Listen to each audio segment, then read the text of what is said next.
السلام علیکم ورحمۃ اللہ وبرکاتہ۔ انشاءاللہ آج اسماء الحسنہ میں یا محیمنو کا وظیفہ سیکھیں گے۔ یا محیمنو، اے نیکبان۔ جو شخص یا محیمنو کا ورد کرے گا اس کے ظاہر و باطن میں نور پیدا ہوگا۔ 2 رکعت نماز نفل پڑھ کر اگر 100 مرتبہ اس کو پڑھا جائے تو ہمیشہ دنیا کی آفتوں سے محفوظ رہے گا۔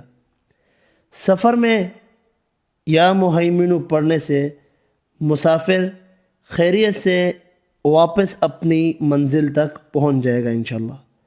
تو آپ یا محیمنو کا ورد کریں، اس سے انشاءاللہ آپ کے ظاہر و باطن میں نور پیدا ہوگا۔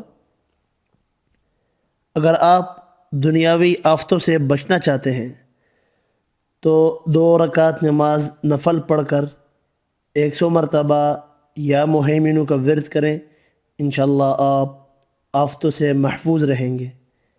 آج کے لیے اتنا ہی، اللہ حافظ۔